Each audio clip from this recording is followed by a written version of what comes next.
you're still nervous. You still have that excitement feeling that's just right there, right? Yeah. And you still have the buzzy hands, but you learn how to shoot the bow anyway, right? You're listening to the Letdown podcast. It's like buck fever. One shot at a time. That's a big part. So tonight on the Letdown podcast, we're joined by one of the most respected competitors in the world of archery. George Ryals IV has spent years competing at highest level of sport, building a reputation not only as an elite shooter, but also a teacher and ambassador for archery. Through his coaching, his archery school, his work with Last Chance Archery, and his weekly series Thing a Week, George has helped thousands of archers understand the sport at a deeper level. Tonight, we're going to talk about competition, coaching, the mental side of shooting, and what it really takes to become great at archery. George, welcome to the Letdown. All right. Thanks for having me. Yeah, thanks for Hey, coming. George. So the other thing I'll say is we also like to go down some rabbit holes, so feel free to do that as well. So let's say someone's following you around for a full day, George, like when you're not competing. What would they actually see? Well, usually in a normal circumstance, I'm moving my whole setup, across the state right now. So my days are pretty weird right this minute. But normally I'll get up 8 o'clock, and I usually have lessons that start at 10. On some days, I'll have in-person lessons and remote lessons, or either Hornet team members or something like that, almost every hour of the day. Yeah, going through. And but typically I have 3 or 4 lessons in a day, and that's about how it goes. It's depending on what day it is. If it's Tuesday afternoon, we do Hornet team night. If it is a Thursday, we'll find a league somewhere and go. I usually have someone in town, like one of the off-campus Hornets are in, and we're going to, do a league or, something like that. But that's about how my day goes. It's archery from front to back. Whether if I actually get to shoot my bow or not, is a That's little cool. up in the air. But Yeah. for the most part, it's archery all day. Cool. So are you in the middle of a competition right now? Are you traveling between tournaments? Next Wednesday, we're gonna leave and go to Vegas. Nice. All right. So when I had my office, in the archery training center, yeah, we'll go to Vegas Wednesday and we'll stay there all week. But it's been since January. It's been one tournament after another.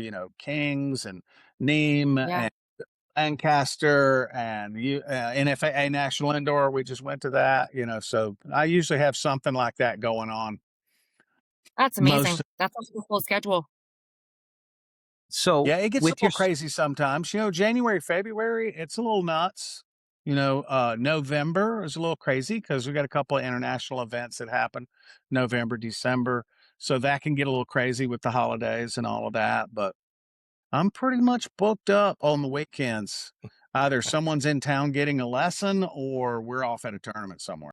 Wow. that's awesome. crazy. So with your schedule being as packed as it is, do you ever get downtime from archery or like In the late afternoons, after about 6, 7 o'clock, I've pretty much done everything, and that's my downtime, right? And typically good. I stay up way later than I should. It's that revenge staying up late because the house is quiet and I can actually get something done without somebody needing a request or. And then the international kids in other places, that are 16 hours different from me, then they start texting me about 10 or 11 o'clock at night. Yeah. Oh. It'll be like a Well, second wind. Yeah, I'm glad we're in the same time zone. Yeah. Yeah. So how did archery even start for you? I have never not had a job that didn't have something to do with archery. And I picked up archery as a little kid, it's kind of a weird beginning. Dad handed me an arrow. Here, do you want this? Yeah, I want it. He had a recurve bow in the 70s and he bow hunted with it. He wasn't big into target archery or any of that. And I went out in the woods and made a bow to shoot that particular arrow, and wandered around the neighborhood shooting that arrow. And then next door neighbor gave me a little green fiberglass recurve bow. I shot that thing for a couple of seasons just in the backyard, shooting, and finally got up enough money. I worked at a Christmas tree farm, trimming the trees and cutting them, baling them, and all that kind of stuff, and got enough money to buy my first bow, right? And my grandmother took me to Buckskin Archery in Kennesaw, Georgia. And in there, they had an indoor range. And Mm. also there was a guy who ultimately would become one of my mentors that helped me grow up over the years. And just walking into that store with the booming archery activity and all the people that were in there was kind of the launch pad, right? And I started working in archery shops after school. Dad would swing around and pick me up and take me home from the archery shop, in the afternoons. And so since about 10 or 11, I've been fletching arrows and cutting arrows. And back then we used to dip them and crest the lines on them and, do all that kind of stuff. But ever since then, I worked in archery shops all the way through my teenage years. And I ended up at Archery Traditions in Athens, a fellow named Dan Quillian. And he was one of the fathers of modern bow hunting down here in this area. It was part of the deer restoration system, where they were bringing in deer from Wisconsin and all that, trying to, build the population. And my first bow hunting license, I got one deer. And you were lucky to see one, let's shoot one with a bow, back then. Now we get to shoot something like 12 deer, and you got to shoot a doe before you can shoot anything else. It's like one of those things. And but there at Dan Quillian's shop, I got in touch with Martin Archery. And then I ended up moving to Martin Archery and doing product design from them. After Martin Archery, I went to Stanislavski and relaunched the Stanislavski brand and redesigned all their releases that they had and relaunched that. While at Martin Archery, I started Archery Talk. You may have heard of that. This Archers Helping Archers, archerytalk.com. We did that. Social media was non-existent, and bulletin boards just began to come up on the internet at the time. Internet was really fresh, and it was like the Wild West. And we needed a way to do customer service out in the open where everyone could see. So that's where Archery Talk came from. Ultimately, it was so that we could do customer service and service customers and talk to customers and, be a part and let them be a part of what we were doing. And that went off fantastic, right? And that's kind of the arc of my working, within archery. I left Stan, came to Georgia, opened up Archery Learning Center, started training, Nice. started an archery team, and one thing leads to another, and here I am, right? Amazing. I wish you were closer to us. We were looking at the drive down to you. It's about a good 10, 12-hour drive down to where you are. Not terrible. Yeah. I make drives you're like right. all the time. Yeah, you're right. Yeah. You've obviously done a lot for the archery community, and I got to tell you, I'm a fan. We watch the thing a week, and so helpful. And your comments and your tips, they're just little tidbits, and they're all just really very helpful. And you really speak to every archer, I think. So I think your work has been really recognized and appreciated by archers kind of from all different levels and ages. So thank you for doing that. Yeah, thank you. Thing a Week started one of the team kids, Jonathan Clark. He's one of the Clark family that owns Last Chance Archery. And he was Okay. to be a teenager, and he's like, he was becoming more involved in business, and I was teaching him how to use Photoshop and Illustrator because he was beginning to learn how to do their marketing things. And he would come in for his lesson, and once or twice a month, he'd come in for his lesson, and we would go through the whole lesson. He had the idea: what if you filmed archery tips that we could use to drive people to the website, and back then they just had bow presses, right? And they were like, well, can we drive people to the bow site? So he would come in, do his lesson, then we'd film a couple, 2 thing a weeks, and that went on for a great while. And he got busy. And he grew up, got married, had a family, got busy with Last Chance, like did the whole thing. And now he's pretty much the GM of the place, is like running the marketing and, new products and, the catalog and all that stuff. But we relaunched Thing a Week a couple of years ago. He got busy and it became the Thing When We Get a Chance. The Last Chance Thing When We Get a Chance, video series. And but now, since we relaunched a couple of years ago, I think it was 2021 maybe, that we relaunched and started going again.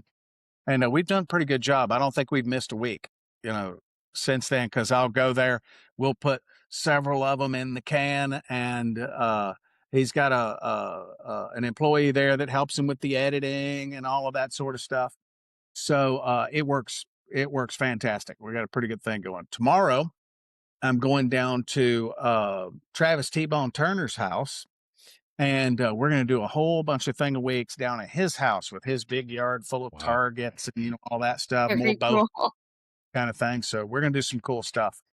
Just tomorrow, I'll be in a car heading to Middle Georgia to go do that with him. Oh, it's amazing.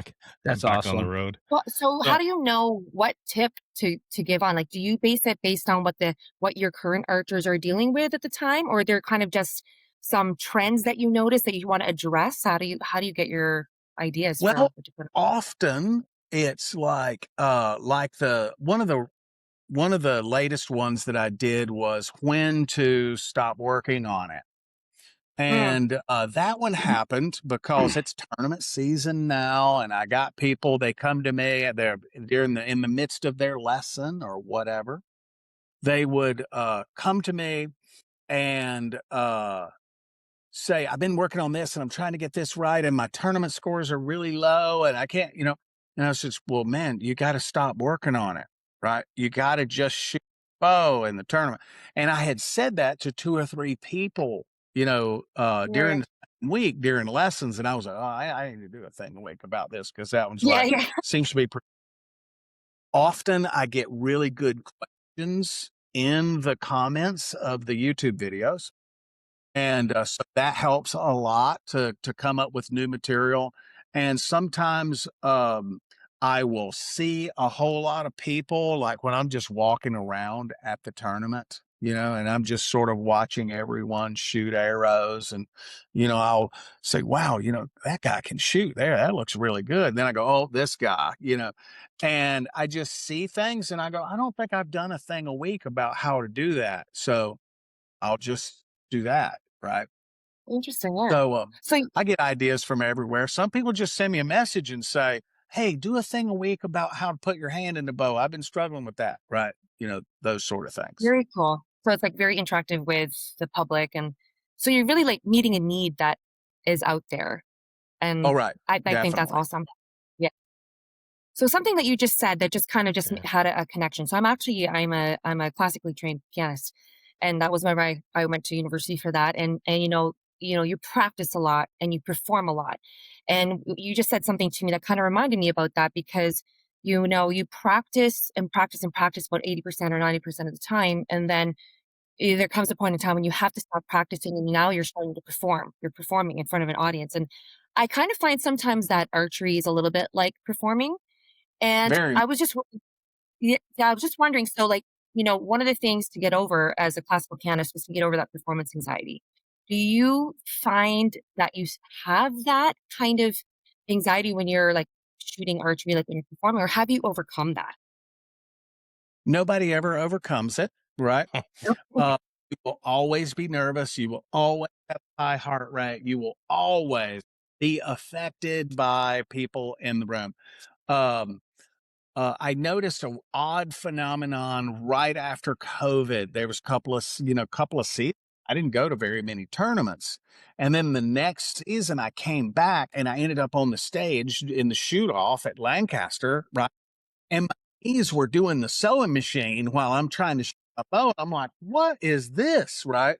I had Yeah. one of my guys behind me, and I looked at him, and I was like, "Can you see this?" And my knees are just going like that. I said, "Can you see this?" And he goes, "Oh, everybody can see that, right?" And, and I was like, "I've been doing this my entire life, and just that amount of time that we were all like socially isolated, I lost the skill of being in a room full of people and being like having to have my attention spread out. I had to relearn how to do it after COVID, right? And the thing that I learned was it's not you're learning how to not be nervous, right? Whatever you pay attention to, you're going to get more of it, right? So if you pay attention to the feelings that you've got going on inside, you pay attention to the vibration that you've taken on or whatever, you're going to get more of it. And you're not paying attention to shooting your bow. So the skill that you learn is not how to calm down. You learn how to shoot X's anyway. And through experience and immersion in the sport and going from tournament after tournament after tournament, what you end up with is your knees don't knock as much. You're still nervous. You still have that excitement feeling that's just right there, right? And you still have the buzzy hands, but you learn how to shoot the bow anyway, right? And in the end, I tell people that it's a lack of control. All of these feelings of anxiety or fear or stress or whatever stems from the basic root of a lack of control, right? You don't know what's going to happen at the tournament. You don't know what score everybody else is going to shoot. You don't have it, right? So I tell them if you're practicing and you're tracking your scores, like I'll have people work on it for 4 days out of the week. And then on the 5th day, just turn your brain off and just shoot your bow like you're in a tournament. You do what I call as a cold start. You walk out, you get set up on your target, just like you've entered a tournament and you just brought your bow to your target assignment. You pick your bow up to practice, score, right? So you do a cold start tournament and you don't work on it. You don't do anything but turn those knobs on your sight until whatever it is you're doing is hitting in the middle, right? Then you can figure out what breaks when you're shooting a tournament. And then you can practice on that particular item a little bit more for 4 more days. And then do a cold start tournament practice again, and then uncover something else that needs attention. And by tracking those scores and logging those scores, you already know what's going to happen. You already know what your score is going to be. You're a winner if you walk in there and shoot your average score, right? If your scores or your score goals are self-actualized, you already know what you're going to do. So if you're a 280 shooter and you're walking into Vegas, right, you're going to shoot a 280 unless you just blow it focusing on stuff that you don't need to be focusing on, right? But you're going to shoot a 280. And if you happen to shoot a 285, you bombed that tournament. I mean, you blew that up. You were you won. If you shoot 285, you won because that's good for you, right? Yeah. And Yeah. I have to repeat that over and over to shooters all the time. I go, what did you shoot today? Right? They're like, I didn't shoot good. I go, what was your number? Well, I shot a 665. And I go, well, 665 that's actually a good score for you. Well, yeah. I mean, wait a minute. What did you shoot last year? Didn't you shoot like a 620 something last year? They're like, well, yeah. I was like, Yes. so you're telling me that you're 40 something points over your score from last year and you're mad about something? What? I don't understand what's happening here. And then they Yeah. realize, oh, I did improve my score 40 points, right? So when you walk into the tournament, you already know what's going to happen and you know what's good. and all the parents come to me and they say, "What's a good score for this tournament?" You know, the dad going to be all hyper and, you know, like really track his son, you know, he's like, "What's a good score for this?" You know, and I go, "A good score is a little bit better than what he shot yesterday." Yeah, I know, but what's a good score? Yeah. 1 point better than what he shot yesterday is going to be a really Yeah. good score. Right? That's right. Yeah. And it is aggravating that I can't get some parents off their kids' backs. It's like, give them a little breathing room, let them improve before you start expecting them to be Matthias Fullerton, because they're not going to be Matthias Fullerton today. And if you don't get off of their back, they're never going to be Matthias Fullerton. They're going to quit before the end of next year. So if you just back away, let them shoot, they might actually become Matthias Fullerton. You know, they'll be the next one, right? But, you know, back to your original question, it helps with the nerves and your performance with nerves. The nerves never go away or you're in the wrong sport, right? That excitement to, you know, the thrill of competition and the excitement to do well and to do well in a big tournament, right? All of that is much easier if you're real about what's going to happen, right? And the last thing I'll say about how to do the best you can possibly do in a tournament is don't walk into Vegas and try to shoot a 300. You're not going to shoot a 300. And I tell people, I get kids sometimes. I go, don't you go in there and start trying to shoot a 300. They're like, why not? That's what I'm supposed to do. I was like, no. You are not supposed to shoot a 300. You will not shoot a 300, and you cannot shoot a 300. They're like, oh, well, why do you say that to me? You're supposed to be my coach. Why are you down? I said, you can't shoot a 300 because you can't shoot a 300 with one arrow. And this is a one arrow at a time thing. Yeah. So if Yeah. good shot and then load your bow and go, okay, I'm going to shoot a good shot. And you shoot a good shot.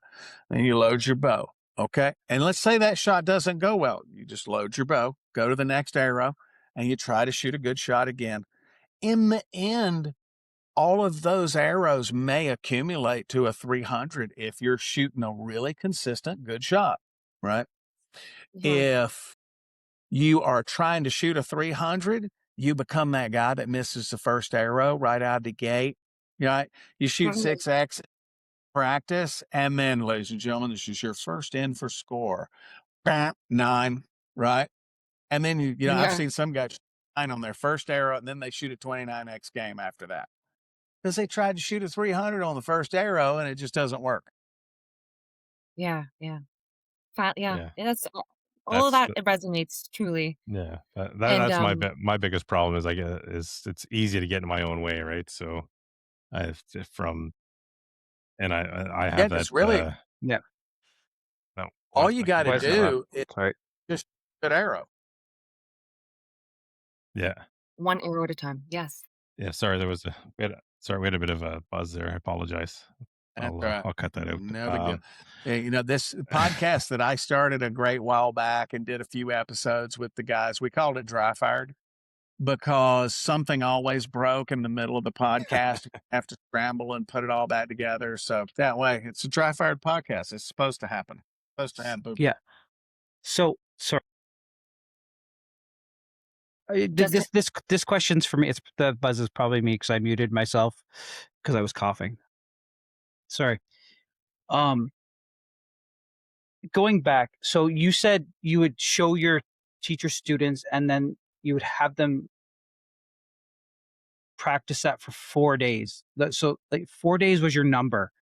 Is that specific to anything? Like, is that like the perfect amount of time to work on something?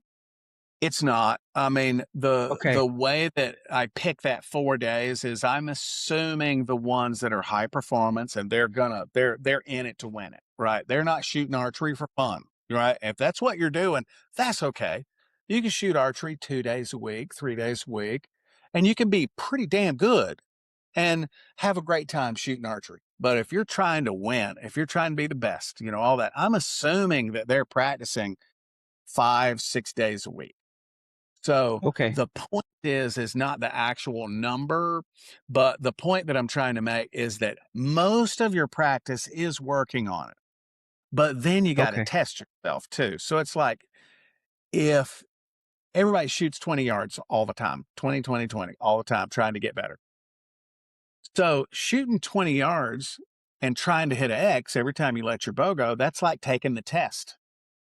So if I handed you a test on molecular biology or something and said, go ahead and take this test, you're probably Mm-mm. going to bomb it because you don't know Mm-hmm. anything about it. And I go, oh, crap, man, you bombed this test.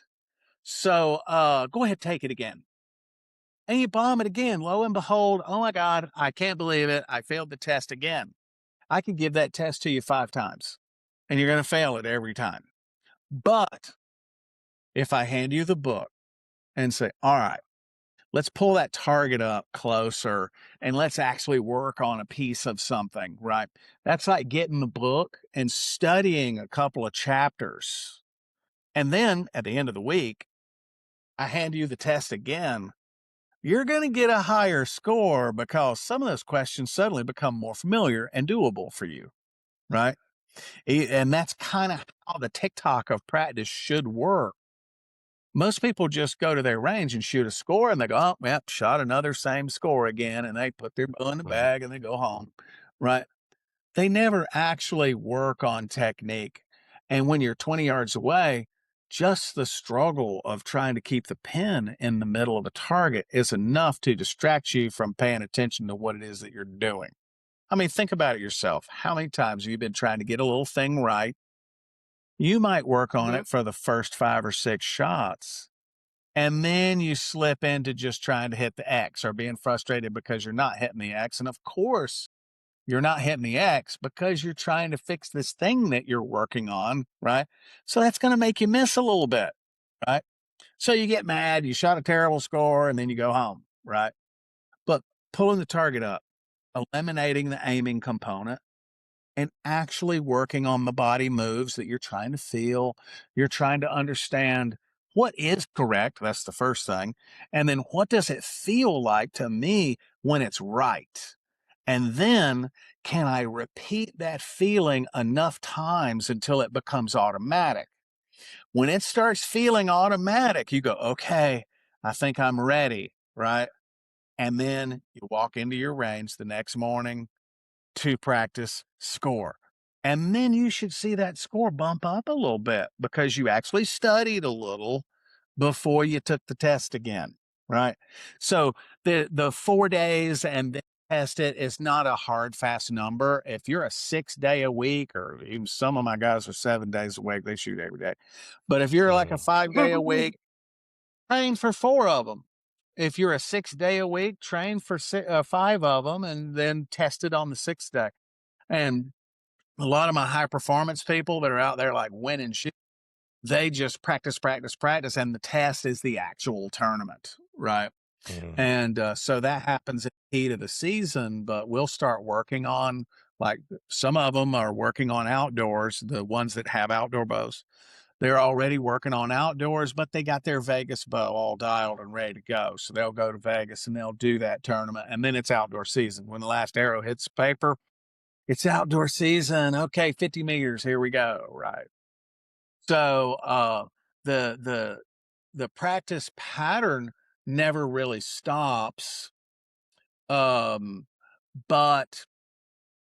it's depending on what your days. If you're a 3-day a week guy, then you will work on it for 2 days and test it on the 2nd day or the 3rd day, you know.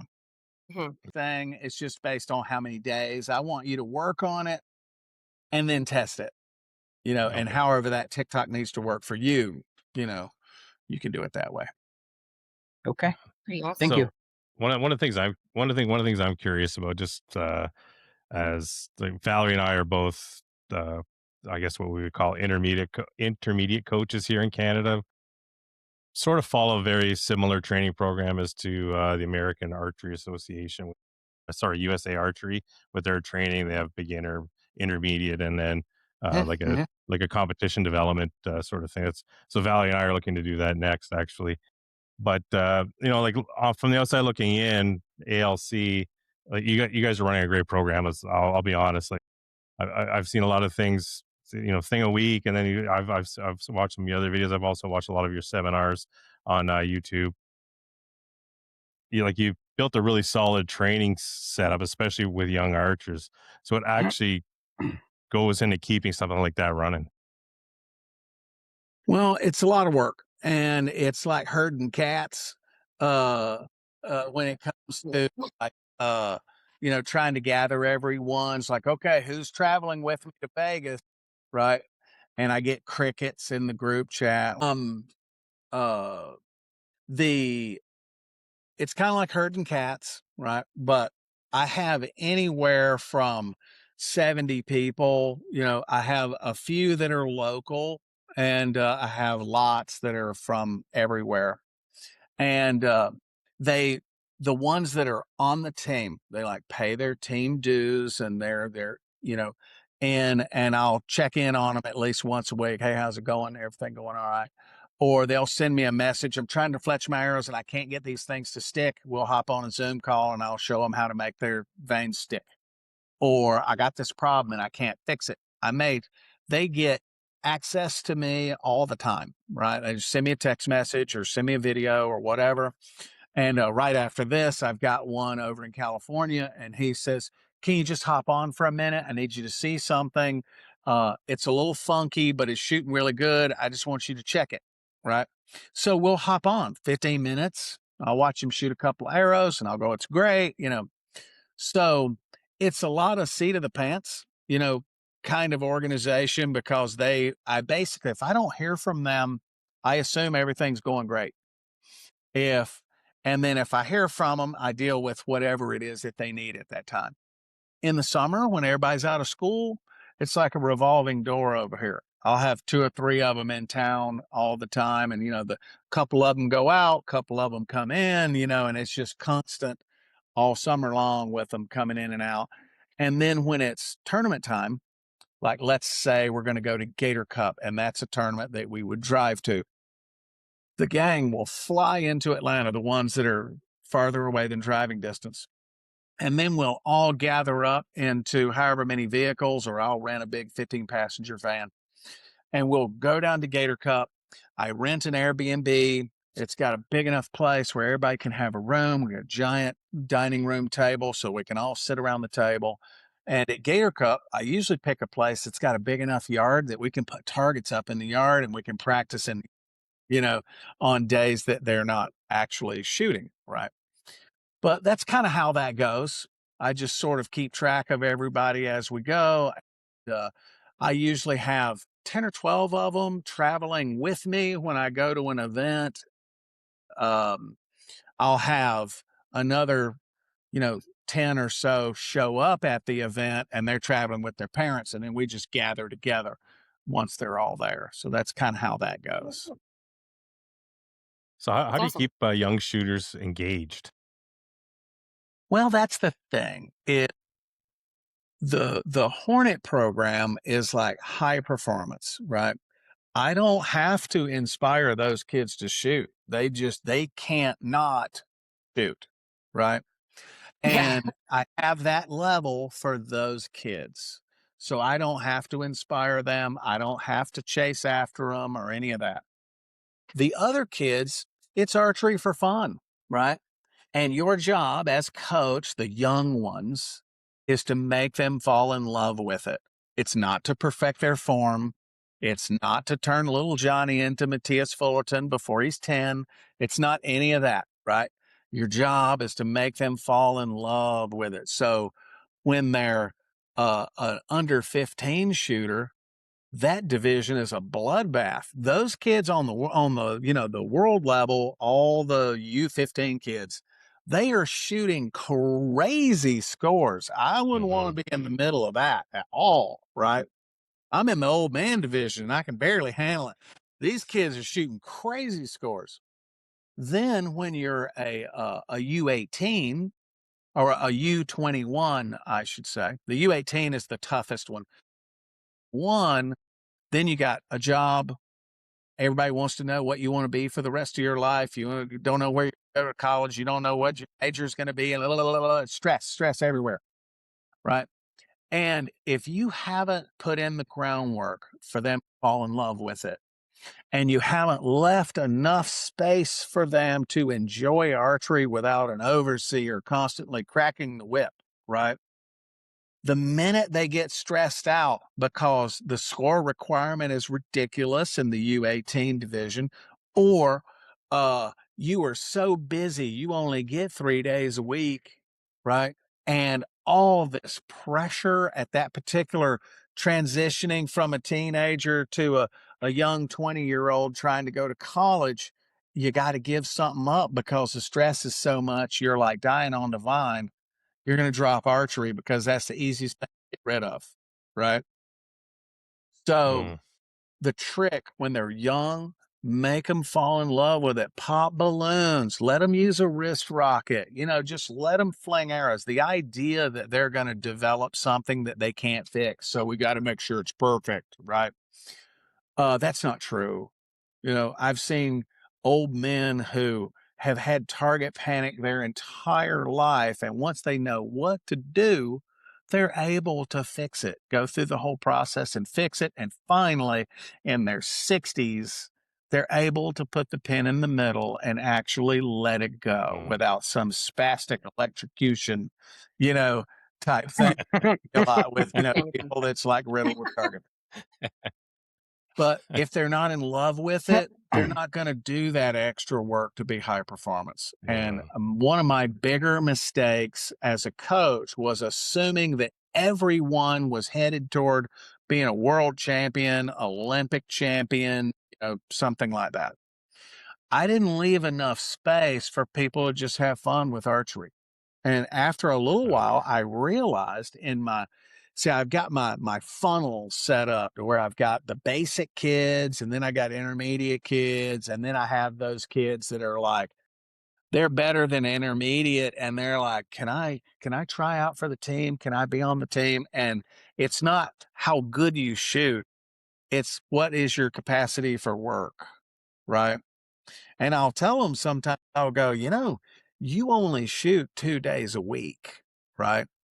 And since you shoot 2 days a week and archery is a lot of fun for you, me talking to you every day about how many arrows did you shoot? What, only 300 today? Are you sick? Has something happened? Right? I just warn them that maybe the whole Hornet program isn't for you. If you want to have archery for fun, that's great. You can still come to the tournaments. You can still come to tournaments with us, right? And I'll make sure that you know how to shoot and where your target is and, all of that. But I'm not going to stress you out about your scores. I'm not going to stress you out about your practice or, any of that. Why don't you just if archery is just for fun for you, that's okay, right?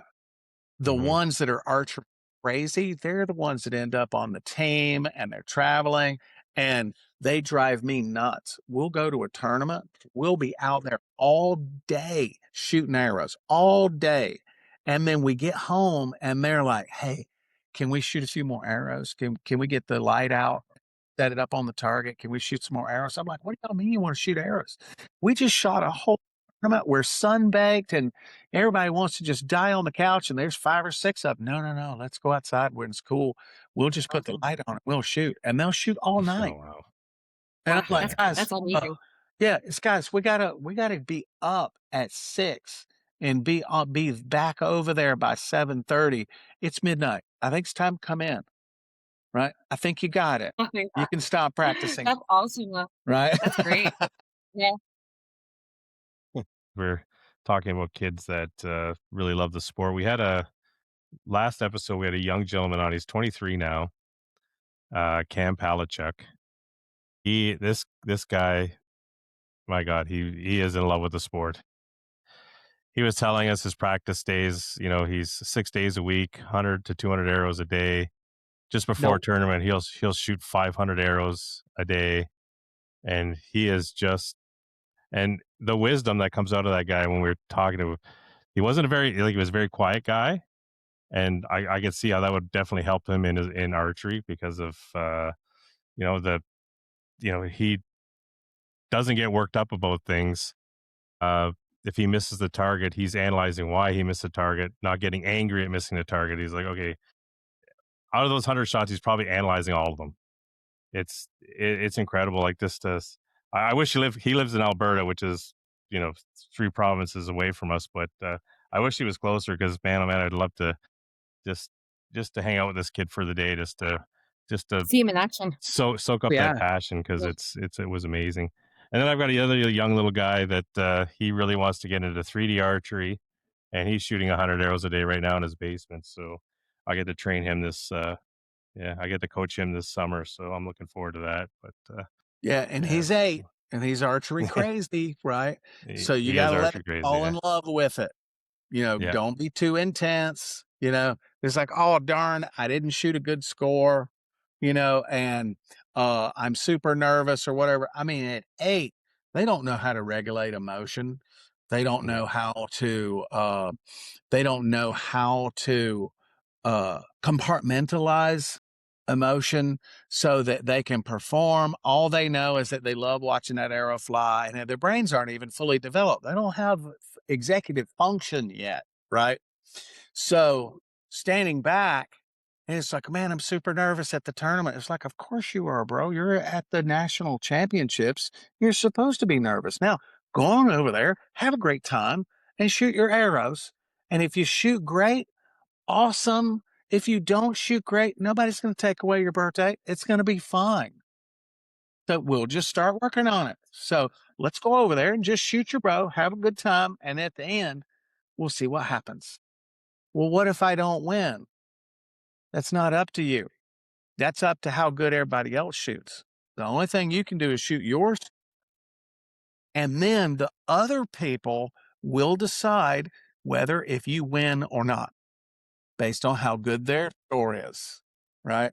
You don't get to win the tournament, right? You get to shoot the best score you can possibly shoot. Then everyone else's performance will decide whether if you won or not. And when you kind of get that started at 8 years old, get them in the right space, right? That they are just trying to shoot a better score than they shot yesterday, right? Yeah. If you can get He's them really right, hard on himself. yeah, That's and just that's the hard thing with him. He's really hard on himself. If he's not shooting 10s and 11s on an IBO target, he's just gets He's in his very mind. upset. He's very okay, so just intense. Mhm. And right, I let him know, I'm like, dude, like we're learning here. We're all learning. So, it's even I get it. I get 8s, I get 5s. So like it's not a big yeah, deal. and just ask him, right? You shoot bad, and then you start using that voice that's inside your head to punish yourself for shooting bad. Is that working? Is that helping you shoot better? And even an 8-year-old can go, oh, well, not really.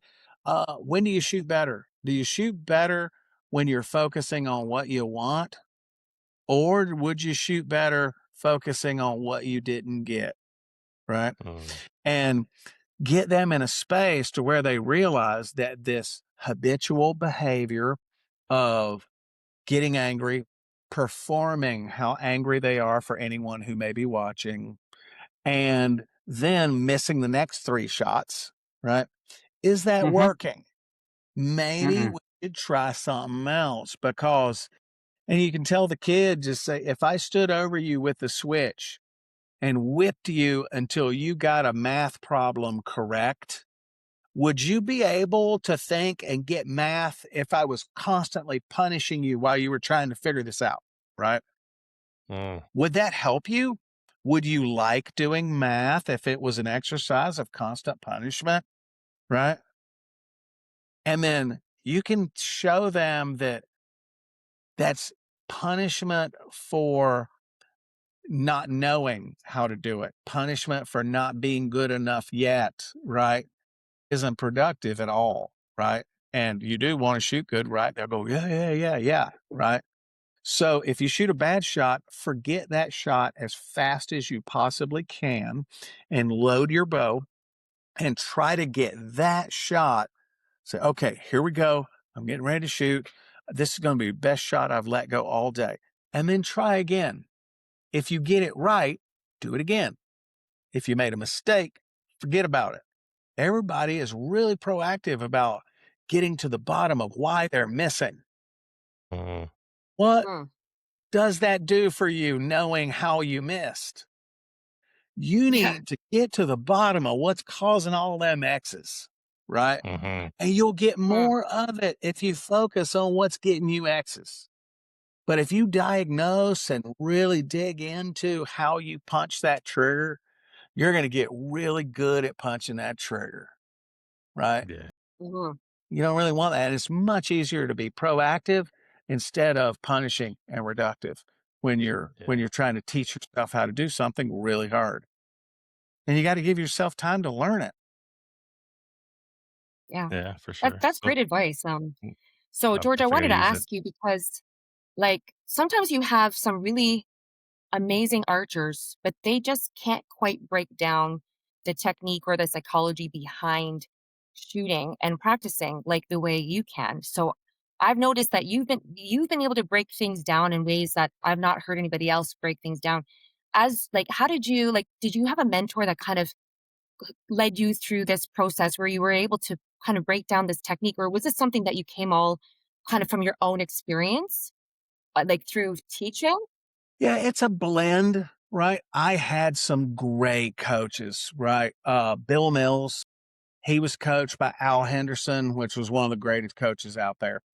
And I was constantly seeking out people. Bill Mills shot a 300 in Vegas, or I'm sorry, a 900 in Vegas with a recurve bow the Oof. year I was born, right? And then he did that with a recurve and a release aid, right? One of those little ledge releases. And then he's very matter of fact, no fuss kind of guy, right? And he helped me see archery for what it really is. He took away the whole uh the big glossy everything that you have to deal with in archery, you know, the pageantry of the event and all that. He took all that stuff away. It was like, here's where you stand. That's your target. Keep shooting sharp sticks into the middle of that target until they tell you, "Stop. That's your job today. Get a good shot today, please. Can you just shoot a good shot?" Right. He gave me a very matter of fact way to put archery in the right context so that I don't get all wound up at the big tournaments, right? There's still that performance excitement and all of that. Well, Bill, he's not one to be told what to do. And when he cleaned Vegas, the PAA, the Professional Archers Association at the time, were outlawing releases. These releases, these newfangled release aid things, they're going to sport, right? Because it's not pure, right? And it was when the compound was just beginning to happen and, you know, all that. So it's ruining sport. So he said, okay, fine. He showed up the very next year with a left-handed recurve with a thumb tab, like just a piece of tab. And he shot with his thumb, like Jeez. making his thumb a release aid, and cleaned Vegas again. Wow. Just to go, I'll show you, right? And kind of guy that he was. Well, he trained me, he gave me my, like, tournament experience, how to act at a big tournament like Vegas. He made Vegas possible for me. It was like, "Just get on a plane, man. Just go," right?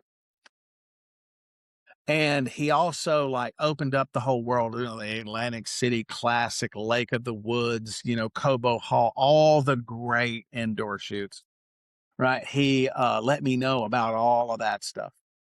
Then I've had several mentors out there that like helped me become a better human and all of that. And the coaching comes from me struggling my way to getting to the point where I could compete at a high level.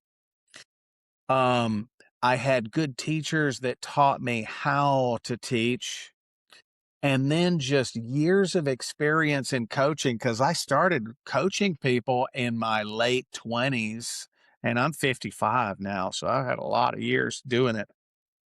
I developed my ability to see. right? To actually see what's happening. And most of coaching is being able to see and be still and watch, and don't try to jam them into the textbook thing. Just figure out, is this person making a straight line? Is this person's power on the bow in line with the target? Okay, that's working, right? And that kind of ability to see was further enhanced when I started coaching para. I spent several seasons being the national head coach for the para team.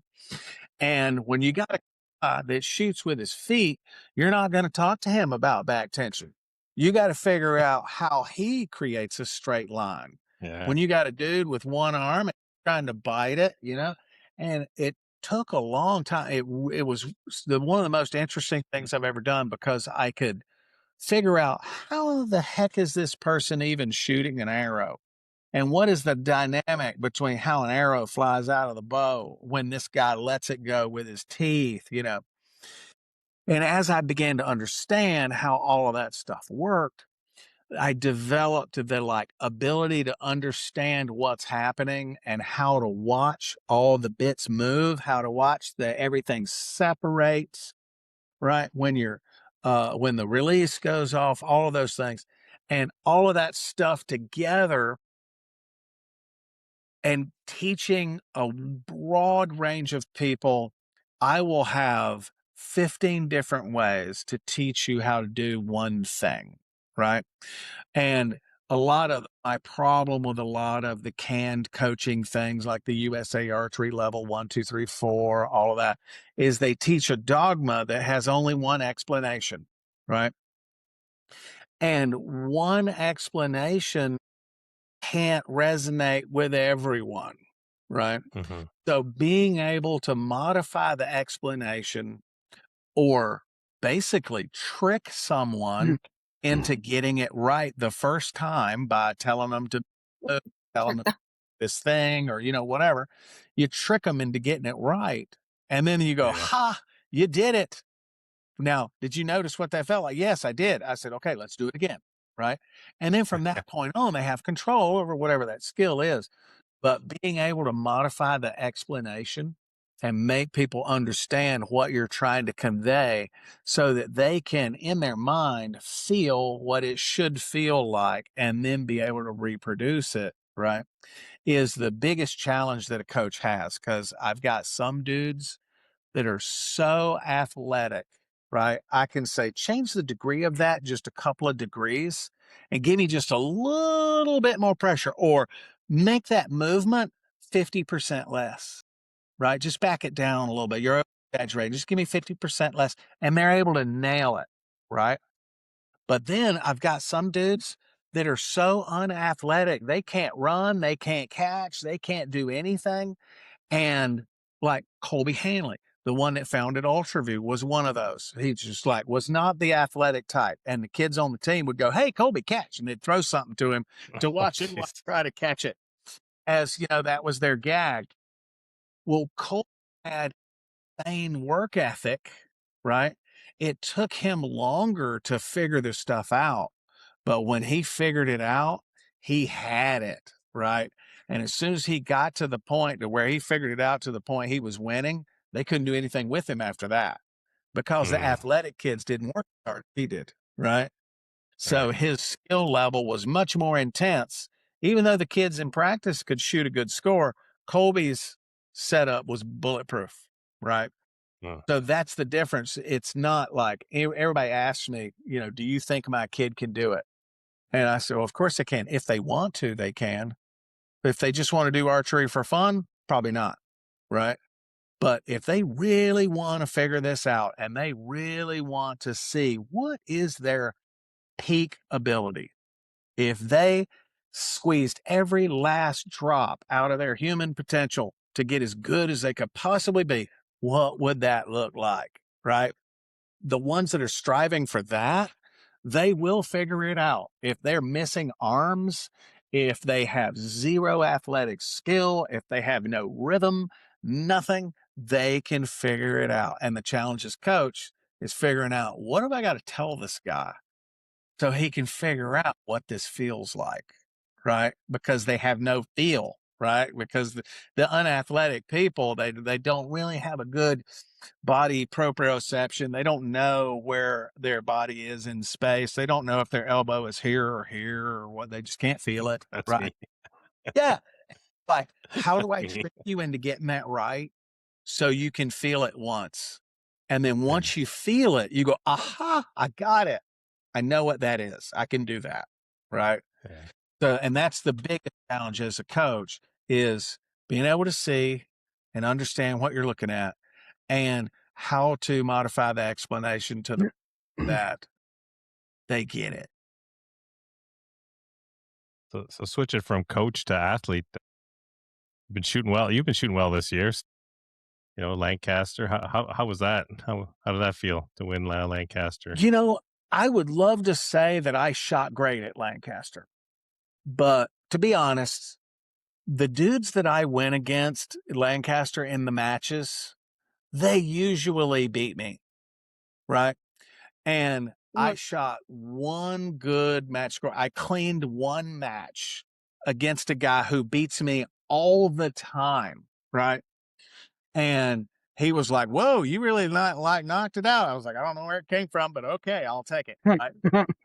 And the dudes that were lined up to shoot against me in the finals, they usually beat me. And I think that the combination of events, like they crunched everything into Saturday. We weren't on the big stage. We were on a secondary Yeah. stage just so that everybody's matches could get done. The match was toward the end of the day, right? And in my division, in your 50s is when you begin to these little things start cropping up, these little health things that start popping up that affect your performance, right? Well, when you take that into account that everybody's 50 plus and our matches were at 8 o'clock at night, right? And we've been in there all day, right? I think the schedule wore them down a little bit more than it wore me down. And I did not shoot a good score in the matches. They just shot Mm. worse than I did, right?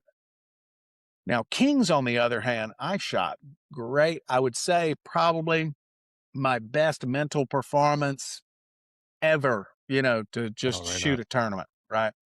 So Kings, I felt really good about that. But Lancaster, I really feel like everybody just shot a little bit less than I did, right? And I don't feel like I really blew that up. It was a, you know, a group of extenuating circumstances that made it possible. Okay. I'll, I'll have to watch it again in that frame. Yeah, Actually, you'll it's see. I interesting. shot some nines, you know, and I shot Okay. arrows that were supposed to be dead center, and they were nines. You can see me look back, going, "What? Hey, that was a good shot." I'm arguing with my son who's in my box, right? When I hear them call out nine, and I'm like, "No way!" Right? So that was a lot of fun. yeah, that's awesome. As a professional archer, like what do you think people misunderstand the most about being a pro archer? What do you mean? What they misunderstand? Yeah, about being a pro. Like, I hear a lot of like we always have conversations at the club, and it's like, oh, I wish I was a pro because I'd get this sponsor, I'd get that sponsor, and it's like, well, guys, like like Valerie, Justin, and I know one gentleman who's he shoots ASA Pro for Canada here for Bowtech, and then there's also Chris Perkins as well, who we're hoping to have on the show soon. And so these guys are always talking about, oh, I wish I was a pro because then I'd get arrows and I'd get this and I'd get that, and I don't know, is it all it's cracked up to be being a professional archer? Well, the biggest thing is the guys that are in it for what they can get, they usually don't ever get, right? That's Mm. usually how that turns out. That the guys that are in it because they want to win, right? They are going to win this no matter what. They're going to win, right? Those are the ones that get there. And the biggest misunderstanding I think that people get is they feel like Matthias Fullerton, Jesse Broadwater, Dave Cousins, all the greats of the greats, Mike Schlosser, all of them. They think they rolled out of bed and they were good at it. Yeah. They didn't see 8-year-old Jesse hammering away trying to figure out how to do it. And by the time he was like, I think he was like 12, and he was shooting a little custom bow that we at Martin Archery made for him, and he shot the first perfect field score, right? They didn't get to see all of the missing and all of the, getting over target panic and, all that. They didn't get to see all of that. They only noticed Jesse when Jesse showed up at Vegas and won Vegas at 16, I think he was. He just showed up and won. I've got a cool photo of that year where there's a few of us, the top pros, and we're standing here like this. They got a group photo and we're all standing here like this. And I show it to the kids and I zoom up on just the four of us on that middle bale, the number one bale. And I go, take a look at this picture. You see all of us there. You see our body language, how we're standing. We're like number one. And, we're like the best of the best. And, we're the superheroes of this group. And then I pan the picture and you see Jesse standing there looking at the floor. You see a young Rio, a young Nathan Brooks, a very young Chance Bobeff. And you see these guys, they're the ones that were coming up to take our spot. Mm. And we didn't know they were even there until that day when their score suddenly got high enough for us to see them, right? And we're like, uh-oh, who's this guy, right? And I tell people all the time, like, yeah, but everybody's watching me and it makes me nervous and I don't want to embarrass myself. And I go, whoa, whoa, whoa, wait a minute. Nobody is going to know that you're there. No one is expecting anything out of your score or any of that. They will notice when your score is higher than theirs. If you shoot bad, they will not notice because your score will be lower than theirs, right? Once you become a known high scoring individual, then they start watching and they start tracking and they start seeing what you're doing. The archery enthusiasts out there that like watch archery like it's a sport or something, but they'll notice who you are, right? They'll get there. But right now, as a developing shooter, and you're going to Vegas for the first time or the fifth time, don't get all wound up. Don't think that you'll be embarrassed or any of that, because if you miss, nobody will know that you were there other than your friends and family, right? Yeah. But when your score starts getting higher, if you stay, they used to print the sheets and they'd put the sheets on the wall. Everybody would go and they'd crowd around the sheets and see how they did. And I could stand back when I was younger and I was just getting up there. I could stand back and I could see D. Wild, Kirk Etheridge, those guys. They were the top pros back then. And they go, who's this George guy? Right. And it was like my first score that was high enough to get even close enough to them, for them to even read the name, because they're up there in the top 5, top 10, looking at that list. They're like, who's this guy? Right.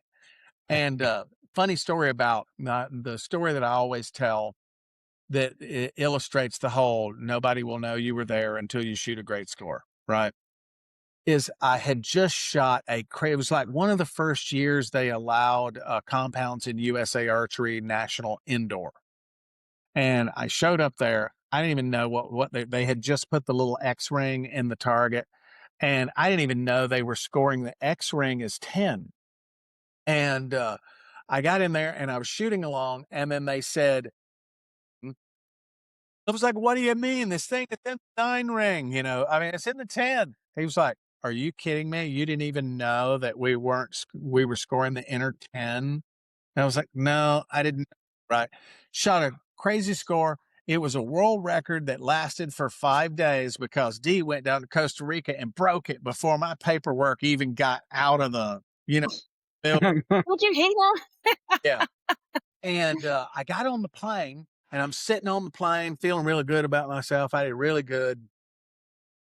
Knock, knock, knock. Somebody like tapped on the back of my head. And I like sat up and I turned around and looked behind the seat.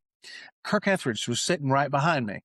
He goes, George, where did you come from? I said, what do you mean? He goes, Well, I mean, we're all just shooting along, and then here you show up with these, 21-14, little arrows, and suddenly you're like blowing us off the map. And I said, Kirk, I was here shooting when you started, right? I was sitting behind you when you shot your first 60X. Then the next day, I sat behind you to watch you shoot the first 120X. I watched the whole thing. I was there the whole time, right? And he said, huh, so is this the first really good score that you've shot in a tournament? I was like, yep. First time I ever really got close to y'all. And he goes, oh, that's why I saw you. Right. There you go. Yep, that's the deal right there. Right. So at that point, it made me realize that all this worry and hand wringing about everyone seeing you make a mistake and all of that, that's not real. Right. It's not real until you're one of those guys. Right. So you can kind of check that part off as one of your, items that you need to control or that you need to worry about. You can check that off. And a lot of times you can reduce your mental load, in a tournament by checking off a few of the things that aren't realistic or relevant for you. Right. Like if you shoot 280s in practice, just go ahead and check off the nervousness about shooting a 300. Just go and check that off because you're going to shoot your best score that you can possibly shoot. You're not going to shoot a 300 because you never shot one before, right? If you do, fantastic. But chances are likely if you shoot really well, your 280 average will be a 285 or maybe a 290 if you really smoked it, right? So you can check that off, Yeah. have a much lower mental load. It becomes a lot more possible. Right. So Very cool. after everything, the competing, coaching, all of it, what still keeps you interested in archery? I was close to being tired of it. In my 20s and early 30s, I was going to 35 shoots a year. I mean, I was on planes, I was going everywhere. And I was getting close to being tired of it. When I kind of got up into my 40s, I was like, oh, it's, to go to the next tournament. It was like my years and my memories are all bookmarked by what tournament we were at, at the time, how I organized all of that. When I started the archery program and started the little Joad club, and that club started growing, and then I had some kids that I could move to intermediate, and then I had some kids that stuck their heads up above everybody else and needed more help. So it was time that maybe I need to actually start like a high performance team for these 6 or 8 kids. And when I started that, and then got those 6 or 8 kids and took them to that first Vegas shoot, and I got to see the wide-eyed wonder when they walked in and saw the Vegas shoot for the first time, right? I never get tired of that, right? And now I have a constant turnover. They grow up, they get married, they fly off into the world and have kids, and now my program's old enough. I've got some of them bringing their kids to me now. It's like he's looking to kind of start playing art. And Nice. so that's what keeps me in it is watching other people get into it and the whole the fun part of coaching, which is just the challenge of figuring it out and seeing people have that breakthrough moment where they're like, oh my God, I did it. I figured it out. Or, hey, I shot the first 300. I never get tired of that. Right. So that's the thing that keeps me coming back. And as a competitor in practice or in a tournament, I'll have a wildly good score, right? Or I'll shoot an event and most of the shots that I let go in that event were amazing. I was like, okay, this is good. I'm still in it. You get a taste of perfection and you want to come back. I've been doing this for like this year will be my 41st Vegas shoot. And I'm still working on it, right? I'm still trying to get good at this, right? So it's the challenge of it and the new people that I have coming through keep it fresh and they keep it interesting and they keep it fun. Right. So that's what keeps me going. Awesome. Very awesome. Well, George, I wanted to thank you for coming on the Letdown. But before we let you go, where can people follow or get in touch with you? So you can find me on Instagram. I am at George Ryals IV, George Ryals IV. I'm on Facebook also, George Riles. And if you want to get lessons from me, you can go to improvemyarchery.com. And right this moment, I'm not doing in-person lessons because I'm moving my whole training center to a new place, but I'm still doing Wow. online lessons, and those work really good. You can log on at improvemyarchery.com. You can look at my schedule, pick a day and a time, and I'll be sitting right here like this, and I can pull my bows out and show you how to pull them back and do whatever. If you want to learn how to tie in a peep sight, I can show you how to do it. You know, it's very effective. I got quite a few Awesome. people.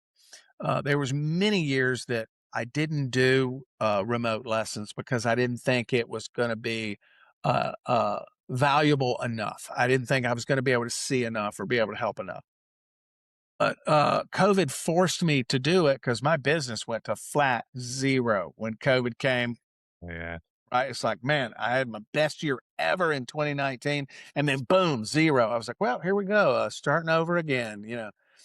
And I had quite a few students, you know, show up that were, hey, I've shot 4H, or I've shot S3DA, or I've shot some other basic introductory archery organization. And they had nothing but remote lessons, and they got where they could break 700 outdoors. They could shoot 300s on a Vegas target.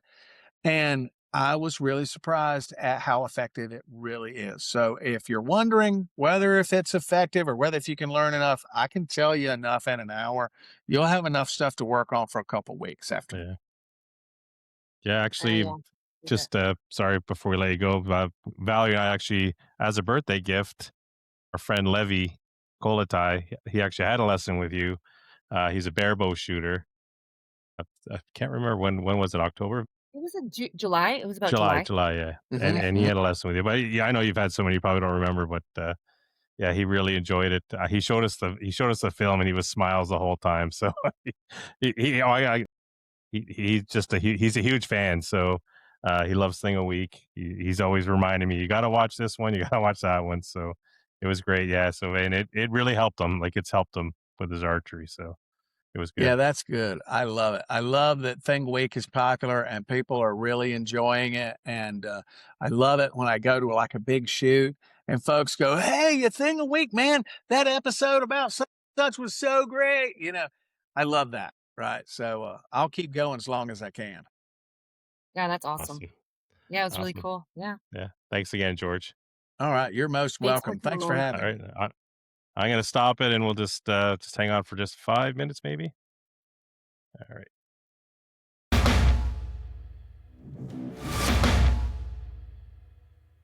I'm Justin Harrison. You can find me on Instagram at Justy_785 or on Facebook. Just look up Justin Harrison. I'm Misha Corso. You can find me on Instagram at Misha Corso. And if you're looking for some great bow hunting and sport shooting merch, look up Stray Sons Archery on Instagram. The link to our Shopify is in our bio. I'm Chris LaFleur. If you want to find us, the show is Letdown Podcast on Spotify and YouTube. And on Instagram and Facebook, you can find us at the Letdown Podcast. Catch you next time. This was The Letdown. Thank you for listening. This was The Letdown.